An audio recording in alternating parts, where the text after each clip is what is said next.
Ya, silakan dibaca.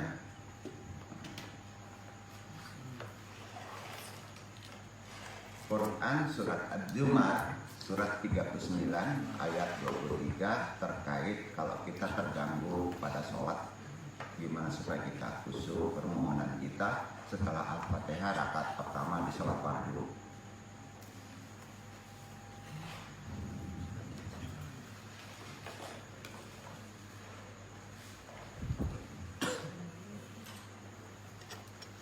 A'udzu billahi minasy syaithanir rajim. Bismillahirrahmanirrahim.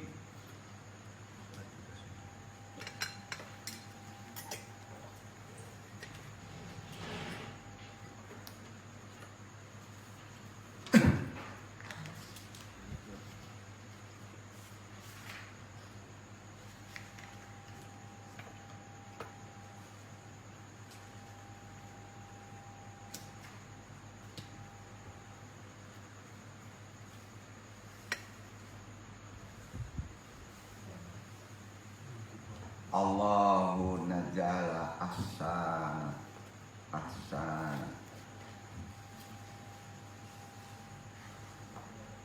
Allahu nazzala ahsanal haditsi kitaban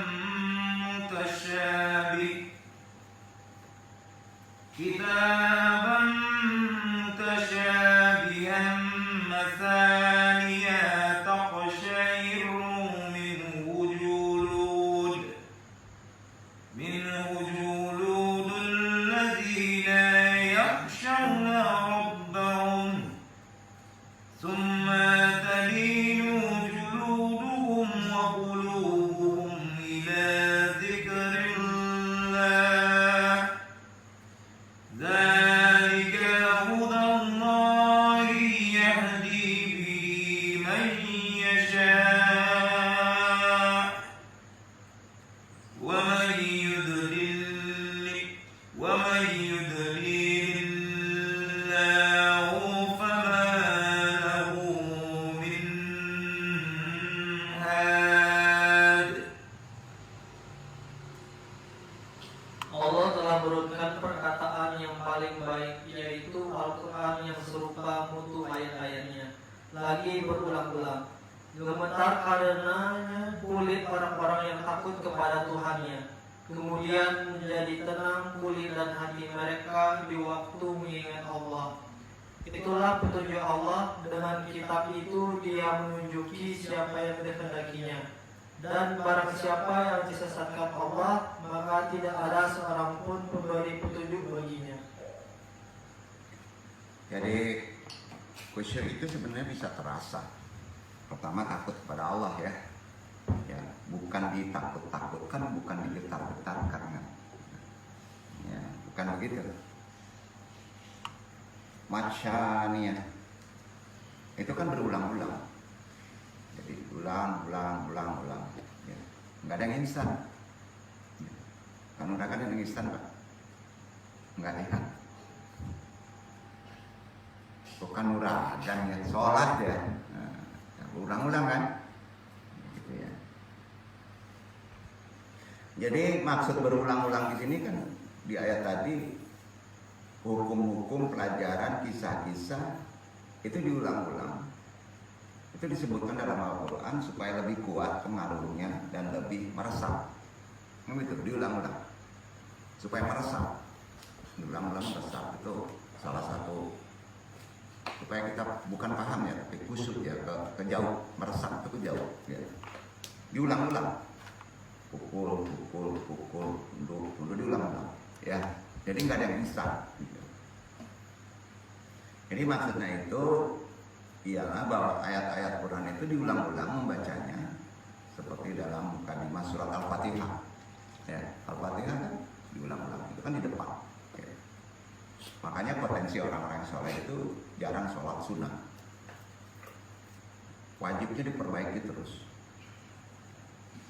Potensi yang tinggi orang soleh itu jarang sholat sunnah. Bukan nggak boleh, jarang.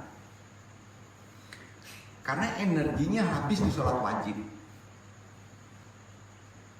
Ya, ini agak beda dengan kayak gitu. Tapi ini benar loh. Karena sholat fardu saja membutuhkan energi yang luar biasa kan? Setuju? Setuju. Ya.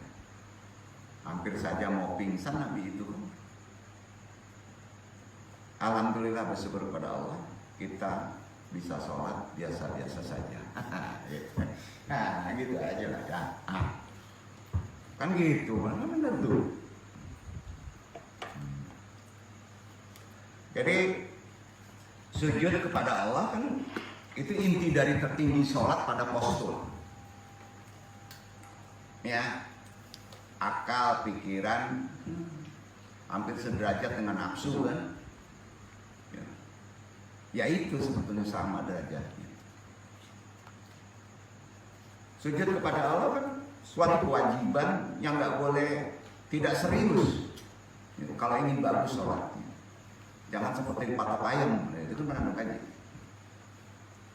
Namun sayangnya banyak orang yang menganggap sebagai sesuatu hal yang biasa kan. Buktinya dalam gerak sholat. Jarang sekali ya yang menganggap penting dalam perkara sujud. Semuanya ada prioritas kan. Anggapan semacam ini merupakan suatu kesalahan bagi seorang hamba Allah. Jadi ada ilmu di sholat. Puncak postur tertinggi itu ada di sujud ya. Zikir itu puncak tertinggi kan di sholat. Ya. Hamba Allah yang masih hidup di dunia ya, itu suatu kesalahan kalau menganggap kurang disamakan sujud itu dengan postur yang lain. Itu poin pertama dulu ya. Jadi tiap sesuatu ada puncaknya kan. Nah itu yang mesti kita pahami dalam konsep sholat. Dan ini benar ya. Sebab bagaimanapun sujud kepada Allah merupakan salah satu pembeda antara orang yang beriman dan tidak beriman, ada di Quran. Bahasanya apa Pak Postur? Sujud kan?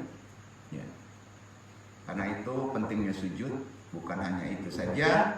Di sujud ada mengajarkan logika ya. Logikanya begini, bagaimana seharusnya umat Islam, kita semuanya wabil khusus ini, benar-benar serius menganggap sujud merupakan perkara penting. Itu aja kuncinya. Jauh lebih penting daripada yang lain. Bukan yang lain disepelekan prioritas. Ya.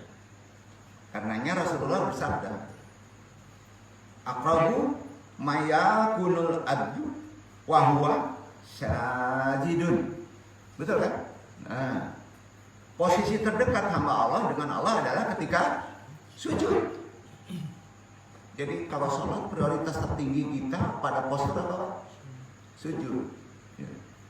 Betul kan? Jadi kalau sini sujud ditendang Pak. Ya gitu kira-kira ya. Ada makna. Tapi rohaninya harus sujud. Jiwa harus sujud. Harus dibawa. Nanti maknanya menjabarkannya dalam konsep-konsep gerak. Itu kaitannya. Ya. Udah paham ya? Karena ada hadis, ada dalil dan sahih. Aqrabu mayakunul addu wa huwa syajidun. Posisi postur terdekat hamba Allah baik lahir maupun batin, itu makanan tambah dengan Allah adalah ketika posturnya sujud. Betul? Kadang-kadang sujud bisa nakutkan orang. Orang tuh gede Pak, langsung aja nyerah aja ke orang itu kan, sujud aja Pak, nggak dihantam Pak. Itu ilmu hebat daripada lari. Tapi jangan ke binatang. Nah ini makanan katanya gitu kan. Hamba Allah yang mengalah dalam konsep pengertiannya jangan ditarik ke ritual. Ya. Itu yang tertinggi kekuatannya. Ya.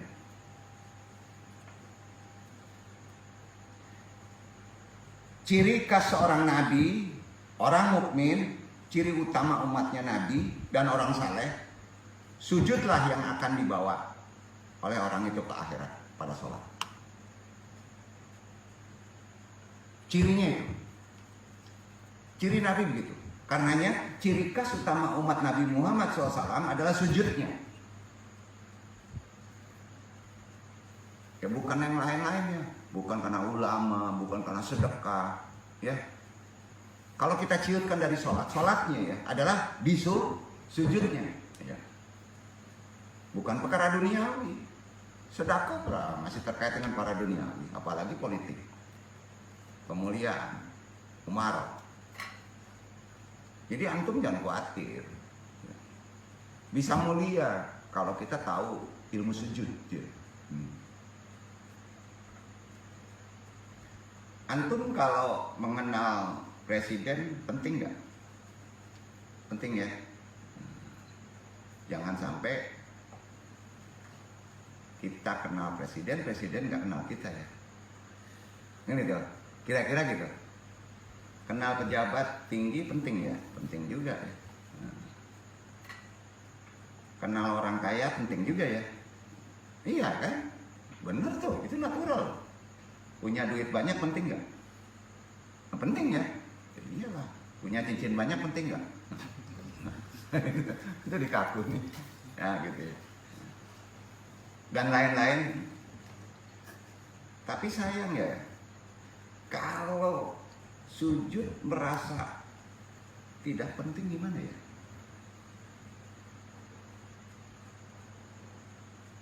Kalau sujud kepada Allah itu merasa tidak penting atau biasa saja. Hati-hati antum waktu dihisab. Di masyarakat. Ini nasihat antum ya.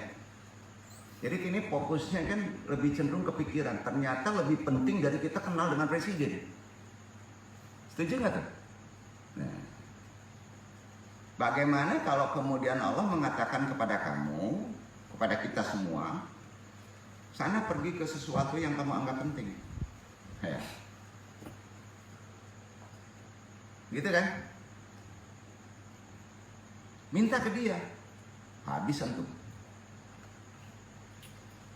Setuju nggak? Itu makanya menekankan sujud itu penting dulu.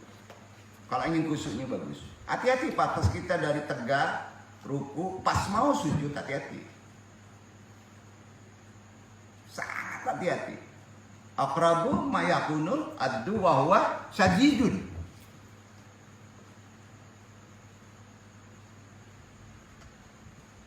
Jadi penekannya kan udah paham ya.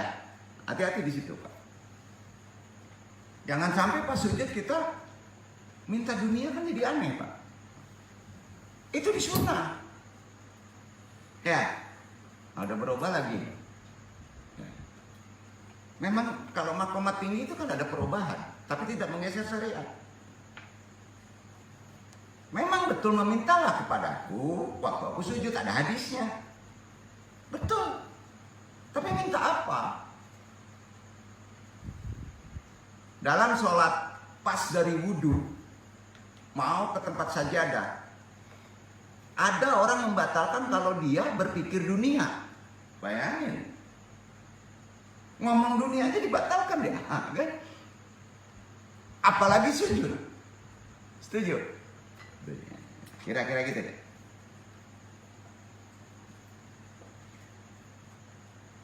Makanya dalam sholat itu nggak ada kaji butuh atau kaji penting.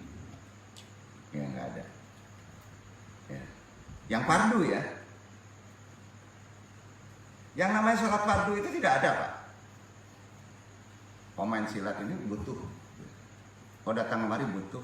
Tidak, sholat itu bukan begini ya. Bukan arti kata kita butuh sesuatu. Ya. Itu butuh sesuatu betul, tapi letakkan bukan pada fardu. Apa maunya tapi apa mau dia, Allah Subhanahu wa taala. Itu dalam sholat fardu. Setuju nggak? Bukan apa mau kita tapi apa mau dia. Tapi konsepnya terkait dengan kehendak kita pada sholat fardu. Ya. Kira-kira begitu ya, ya. Kita pahami dulu seperti agak susah karena ini terkait dengan pola pikir dulu ya, belum kerasa. Ya. Kita mesti memahami bahwa menjadi syirik itu ya manusia tak harus dengan menyembah selain Allah atau menganggap ada yang setara dengan Allah. Tak harus seperti itu saja. Itu urusan purba. Iya kan? Merasa sesuatu yang lebih penting dari sujud kepada Allah pun bisa membahayakan status manusia di akhirat nanti. Setuju nggak? Setuju nggak? Bisa mendekati syirik nggak? Merasa penting, tingkat tertingginya kepada teman, guru, presiden, pemimpin, ulama, bahaya. Setuju ya? Nah, jadi kalau bisa sewaktu antum meninggal, wah, enak aja, meninggal, antum itu harus berstatus hamba Allah. Harus. Jadi meninggal itu kan pergi ruh. Ada maknawi, ada hisi. Status antum tidur, saudara mati, harus berstatus hamba Allah. Syarat hamba Allah apa? Wudhu. Bahkan ada yang sholat sunat ya, tambah lagi amalan. Ya kita kan ingin berubah. Bagus. Ya. Karena siapa tahu kita lagi mati, lagi tidur. Hamba Allah yang meninggal dalam keadaan sujud kepada Allah atau statusnya sebagai orang yang menunggu waktu sujud sama. Atau status orang yang menunggu waktu sujud alias menunggu waktu sholat 5 waktu sama. Tidak iman tuh waktu ya. Itu mainannya kan di pemahaman. Artinya sebisa mungkin walaupun orang tidak sedang melaksanakan sholat, ya kan? Di dalam hatinya selalu tertanam bahwa dirinya sedang menunggu sujud. Menunggu sujud. Setuju? Itu.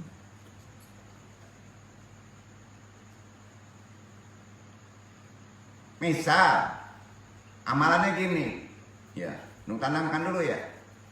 Nggak akan ketemu suul khotimah, Pak. Nggak ada itu. Kalau terus bekerja kita gini, misalnya ada orang yang selesai sholat duhur, maka hatinya harus diniatkan sedang menunggu sholat asar. Setuju? Kan gampang tuh. Insya Allah dan demi Allah nggak akan mati suul khotimah kalau itu bekerja sampai ke waktu sholat. Fokusnya sujud. Setelah selesai sholat asar, dia harus benar-benar merasa sedang menunggu sholat maghrib. Ya. Begitu seterusnya setiap hari sampai kamu wafat. Insya Allah husnul khotimah. Yakin gak tuh?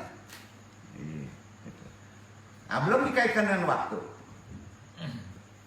Ya kan?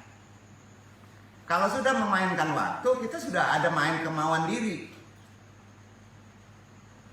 Perbaiki sholat dengan pemahaman, itu gunanya thalibul ilmi.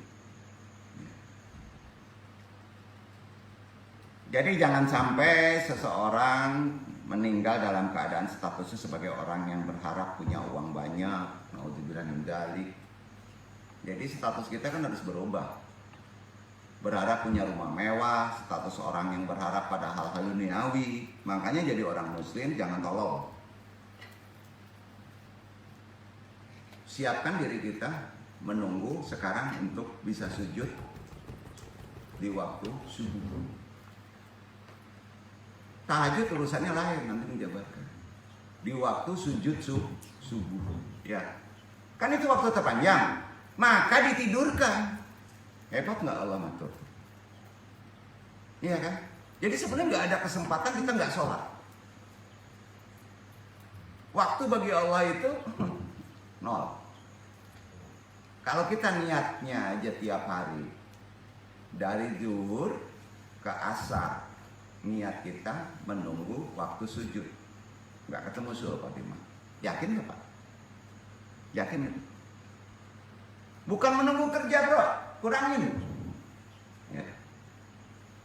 Ya biarkan aja nih kerja merendah, nyangkul, biarkan aja, bersilat, biarkan aja. Tapi sesungguhnya kita mengamanahkan waktu yang diberikan untuk bisa bergerak mencapai ke waktu sebenarnya sujud. Poinnya paham ya? Poinnya paham. Insya Allah mati antum husnul khotimah. Jangan sampai seorang meninggal dalam keadaan statusnya di lain itu. Berharap punya uang banyak, berharap rumah mewah, bahkan berharap anak kita soleh aja juga nggak boleh Pak. Kebayang? Itu ada hak Allah kalau kita sudah berharap hanya kepada Allah. Masuk itu, mau perbaiki. Itu kan nggak kasar, makanya banyak muslim sekarang ini tolol, jahil. Pola pikirnya aja. Malaikat akan mencatat status terakhir orang meninggal. Status terakhir orang meninggal harus dalam keadaan mengabdi kepada Allah. Bukan dalam keadaan memikirkan hal selain Allah, duniawi. Nah, apalagi kalau umur udah bau tanah kok masih asik aja urusan duniawi. Wah, pusing nih. Aneh kalau dia dengar. Betul kan? Masih gaya gini, wah aneh, aneh bener nih. Itu waktu bermain. Udahlah, silat untuk sholat, betul kan? Berteman untuk silaturahim, ya, betul kan? Kerja capek itu urusan kecil. Capek nggak bisa gini, nggak bisa sholat, itu mainan apa Pak? Pikiran. Jangan munafik. Kalau sudah berbicara spiritual, insya Allah antum nggak bisa dikadalin, nggak bisa dibohongin. Nggak datang tuh amanah, antum belau itu. Kebaca itu. Setuju nggak? Ini kita kaitkan di sholat kan? Oh amanah, dipanggil sholat. Ditinggalkan amanah, betul kan? Kecuali berbahaya. Iya kan? Anak Den minta kasih itu, nah itu. Susah untuk beresin sholat, susah. Ya, tahara misalnya alasannya tahara mandi mesti bersih, udah bingung tuh. Bingung. Di sela-sela waktu sholat ini yang paling berbahaya. Iya kan? Seharusnya kita sebagai muslim atau muslimah nggak perlu punya pikiran ingin uang banyak, ingin istri cantik, ingin mobil mewah dan seterusnya. Kondisi itu ditanamkan sekarang, kehidupan sekarang. Bukan nggak boleh. Apa sebab? Kata ilmu hati dan Quran juga ada korelasinya. Keinginan-keinginan tadi di sela-sela waktu menghijab hati. Menutup hati. Hati kita tertutup sehingga hati kita tak bisa menganggap sujud lebih penting daripada keinginan-keinginan duniawi. Iya kan? Nah, maka hidup yang keren itu hidup yang pola pikirnya menunggu waktu ibadah sambil melakukan kemanfaatan. Cocok bahasanya. Sambil melakukan kemanfaatan. Begini. Hidup yang keren itu kan menunggu waktu ibadah sambil mabok, sambil misalnya ini, sambil itu kan ngaco tuh. Ya. Lah. Sambil melakukan kemanfaatan. Berguna nggak? Oh begadang, dia menyiapkan untuk risalah, capek tuh. Untuk membereskan umat, mau diterima mau enggak bodoh terima gitu. Insya Allah Pak Rizky ada aja. Coba bapak apapun profesinya, ya, itu waktu luang itu untuk menunggu kita sujud. Poin, itu poin.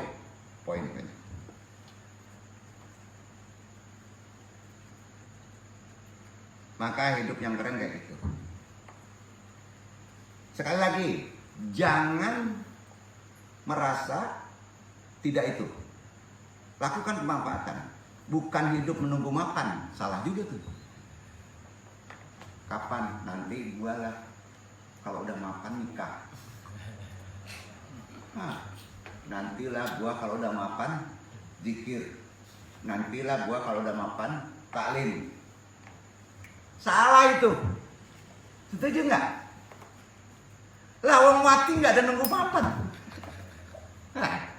Ya, nggak ada. Aduh, nggak enak aja mandung pulang aja lah, gitu ya. Jadi malaikat nanti mencatat si fulan meninggal dalam keadaan menunggu sholat duhur. Keren. Menunggunya di sela-sela itu menggunakan dengan kemanfaatan. Ya. Nah. Bukan si fulan meninggal dalam keadaan menunggu makan. Pengen punya mobil, pengen punya istri cantik, pengen segera nikah, ya, pengen punya mobil nggak kesampaian pula lagi. Buat apa hidup ingin mapan? Ya, buat apa? Apa antum nggak khawatir mati dalam keadaan begitu? Ayo, anu singgung aja dikit muhasabah gitu. Khawatir nggak hidup mati kayak gitu? Mestinya kan kalau orang yang sudah bersujud nggak perlu lagi ada kesedihan kan? Ya, udah sujud Bapak, perlu sedih nggak? Nggak ya. Kecewa? Karena sudah di dalam benak otaknya, maaf, sudah tertanam bahwa sujud adalah segala-galanya. Sujud. Ya. Kalau udah sujud masih galau. Hah? Ayo. Nah. Jadi betapa dalam hal ini banyak di antara kita yang lalai tentang pentingnya sujud. Keinginan duniawi telah menjadi hijab bagi diri kita dengan Allah, sehingga tak dapat mengerti tentang pentingnya sujud, sehingga tak ada di dalam hatinya keinginan untuk menjadi lebih dekat kepada Allah. Naudzubillah. Dalam sholat fardu, kita tambah lagi perkara sholat, jadi perlu kita bahas ya, betapa kita selama ini sholatnya terus harus diperbaiki, walaupun doa kita tidak wajib, betul? Kan sunnah tuh. Tapi jika ada kesempatan, bacalah. Karena tidak ada riwayat yang mengatakan ulama yang pernah meninggalkan itu, nggak ada. Semua pakai. Tahu doa kita? Inna sholati wa nusuki wa mahyaya wa mamati lillahi ta'ala rabbil alamin. Itu doa kita. Semua ulama pakai itu, walaupun sunnah, bukan wajib. Walaupun kita hanya sepotong, tapi yang paling penting bagian inna sholati wa nusuki wa mahyaya wa mamati lillahi ta'ala rabbil alamin. Salatku, ibadahku, hidup dan matiku hanya milik Allah, untuk Allah, untuk Allah. Kan gitu kan? Untuk Allah. Salat, gerak, ya, piara ikan, ya, apalagi? Nikah, apalagi? Datang ke majelis taklim, hanya untuk nikah untuk, kan gitu ya? Nah. Kan kita sudah beragreement begitu. Yang ngomong kan kita, makanya sunat dalam sholat. Filosofi yang membuat orang sholat, membuatnya menjadi ahli surga itu, secara filosofi itu tuh, makanya penekanannya harus ada. Jadi ahli surga loh. Kalau sudah jadi ahli surga masih di dunia, Bapak nggak ada galau. Nah, itu makna, ya. Karena benar-benar beruntung, sudah pasti beruntung orang yang sholat. Kalau kita paham, kan Allah berfirman surat-surat Al-Mu'min 1-2.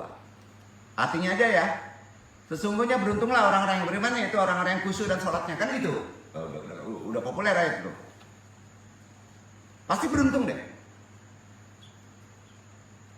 Jadi antum nggak perlu khawatir dalam hidup ini tiap hari mati su'ul khotimah. Nggak perlu khawatir kalau udah ngerti. Mati tidak baik nggak perlu khawatir, nggak ada gunanya. Karena setan itu membisikkannya di situ. Mati su'ul khotimah. Itu setan. Ya. Nah. Itu was-was setan. Bisa antum sampaikan sekarang. Tidak ada namanya su'ul khotimah kalau sholat antum beres. Tidak ada. Tidak ada. Setan itu salah. Hanya nakut-nakutin. Bener kan? Kekuatan setan apa, Pak? Nyekek. Ada dicekek. Ya, setan kan dua, ada di jin. Lebih lunak itu kalau ada di jin. Ada di manusia. Kita cekek sendiri kan nggak mungkin. Iya kan? Itu nakut-nakutin aja. Kan lucu Pak ditakut-takutin sama diri sendiri. Jika setan percaya su'ul khotimah, kamu ngobrol aja sama setan nanti. Ya. Suruh dia mewujudkannya. Suruh. Nggak sanggup. Makanya kalau antum sedang takut, ya. Terutama takut mati jelek, ya. Antum ngomong dah sama setan. Woi, Tan. Nah, itu ya. Woi, Tan. Gitu ya. Kalau memang antum kamu Tan menakutiku dengan su'ul khotimah, buat, berani nggak kamu? Saya ini matinya su'ul khotimah. Tantang. Ancam diri sendiri. Jangan hanya berani nakut-nakutin aja lah. Agar tanpa ketuhanan antum ya. Jadi sering manusia jadi Tuhan. Benar kan? Nih. Kamu sendiri tidak siap jadi Tuhan kan? Bilang aja sama setan gitu. Siap nggak jadi Tuhan? Kok bisa-bisanya nakut-nakutin? Terus cecer. Jadi yang namanya setan yang ada pada diri kamu sendiri harus dididik. Harus dididik. Bisa nggak antum ngedidik diri kamu sendiri? Sesungguhnya bisa. Yang paling berat itu. Makanya kalau di lapangan, dalam gerak-gerak tertentu, metodenya, yang paling berat lawan siapa sih? Diri sendiri. Iya kan? Jadi setan itu perlu dididik. Gitu. Kalau setan nggak mau dididik, ya udah ngaco deh, nggak akan datang ke sini. Ini yang datang sini kan banyaknya setan Pak. Gitu. Tapi bukan ini ya. Kira-kira gitu kan? Ya. Harus dididik. Ya. Jadi majelis taklim itu gunanya untuk jangan ngomong di luar ya. Nggak enak. Kan logikanya gitu. Karena kalau udah nggak ada setan yang bisa dikontrol kan nggak perlu taklim. Ya Ustadz jangan ngomong di mimbar ya, nanti jadi heboh itu. Karena sering dipisahkan antara setan dengan manusia kan. Harus dididik Pak. Kemudian tambah harus diancam. Setuju? Iyalah. Kalau dididik aja nggak diancam ngaco. Nah itu kadangkala ada orang spiritual yang berbicara kasar. Jadi jangan mudah tersinggung. Ya, untuk kebaikan siapa? Nggak ada demi Allah untuk ego pribadi, nggak ada. Itu untuk kepentingan. Jadi kalau ngaji di sini nggak ngerti konsep spiritualnya, bingung kan dong ya? Terus jelaskan. Jangan mudah tersinggung lah. Ya. Ya perkara nganterin kopi tersinggung gula kan nggak ngaji ngaco ini kan. Aduh, pusing. Ini kemana nih ngaji ya? Kita udah di langit gitu ya. Kira-kira gitu ya. Di sini nggak ada, di sini alhamdulillah setannya udah baik gitu. Ya. Harus dididik Pak, harus diancam, kuatkan lagi. Makanya tidak ada ulama pemuja setan. Setan itu godaannya kalau sekelas ulama aja belum pasti selamat ya. Ulama aja bisa jatuh itu. Ya. Itu namanya memuji setan. Bapak-bapak sering muji setan sih. Gini. Karena dianggap setan itu luar biasa, setan itu justru harus kamu hujat. Itu prinsip Anda. Bukan dididik aja, setan itu harus dihujat. Waduh gawat nih. Benar itu. Ancam bila perlu dikasari, jangan jin ya, jangan jin ya, jangan jin ya, setan, jangan jin. Kenapa? Kenapa alasan jangan jin? Kemarin gajinya, karena ada jin muslim. Jadi yang muslim hujat diancam, ya, dikerasin siapa Pak? Setan. Di sini nggak ada setan Pak. Gitu. Ya. Kecuali jan. Apa? Jan. Kecuali jan. Ya. Ancam. Kalau berani itu iblis. Ya. Kecuali jan. Terkait dengan gaji kemarin? Ya. Supaya gagal goda. Supaya gagal goda. Wahai setan bodoh sekali kamu. Kamu nakutinku su'ul khotimah. Tapi aku masih aja sholat. Walaupun sholatnya belang betong. Tapi kan masih sholat. Nah, berarti kamu tan gagal. Ya, dipuji juga, jangan jadi ulama. Hujat kalau setan. Ya jangan orang lain hujat, diri sendiri hujat. Kalau ngikutin hawa itu. Kalau kamu setan ingin semua manusia sesat, kamu sesatkan mereka. Tidak perlu nakut-nakutin. Katanya kamu setan hebat. Tapi cuma segitu kemampuannya kan? Iya kan? Supaya dia setan tahu kegagalannya, harus tekan begitu. Ini benar ini. Ya. Ya. Jadi setan harus dididik. Kemudian ancam. Terus jangan dipuji. Dia gagal kok. Sedegil-degil orang kalau muslim masih ada sholat. Gagal. Paling berbahaya adalah setan. Itu salah tuh. Jadi Islam itu nggak begitu ngajarinnya ya. Bukan kengerian ya. Setan kan ingin manusia meninggalkan sholat. Ya. Zina, mencuri, ternyata kita tidak mencuri. Ya. Betul. Dan yang sholat juga banyak kan. Betul. Nah, berarti tingkat kegagalan setan tinggi. Betul. Tinggi. Iya kan? Betul kan? Ini ngebelain nih yang enggak gitu. Ini pemahaman ya. Jadi gini, tingkat kegagalan setan sekarang tinggi nggak? Tinggi ya. Mudah-mudahan antum semua nggak tergoda oleh setan. Kurangi. Ya. Jadi kalau kita beranggapan sholat puluhan tahun bisa hilang sebab digoda setan, berarti kita masih tolol. Setuju nggak tuh?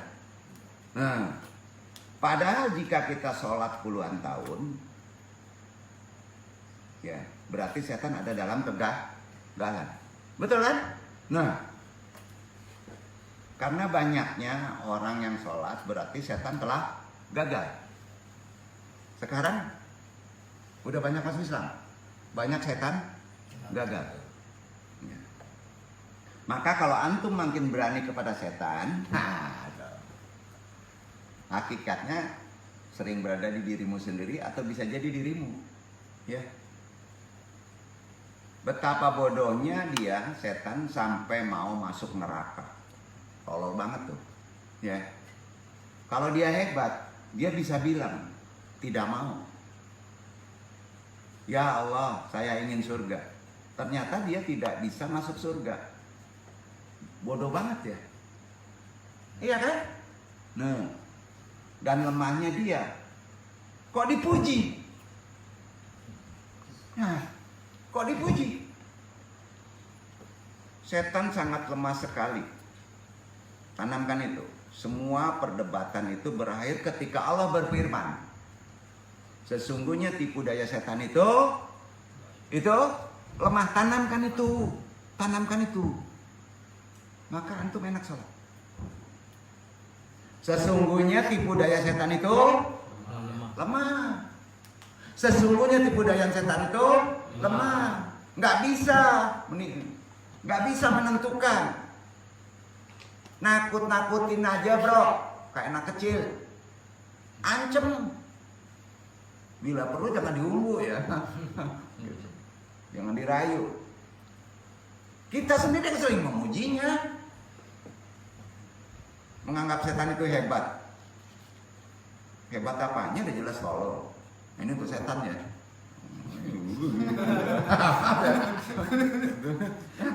Kok nggak enak ngajinya. Seorang wali pun kadang-kadang tergoda karena tidak paham. Wali apaan tuh? Wali nagari barangkali ya kalau tergoda. Betul kan? Ya. Yeah. Urusan tergoda atau tidaknya, kan itu lebih banyak yang tidak tergoda zaman sekarang. Betul kan? Iya kan? Nah sekarang kalau ada yang nanya setan berhasil, gimana? Memuji saya? Jangan. Bukan motivasi ya, menguatkan pemahaman kita. Ya, duduk. Masuk sesana.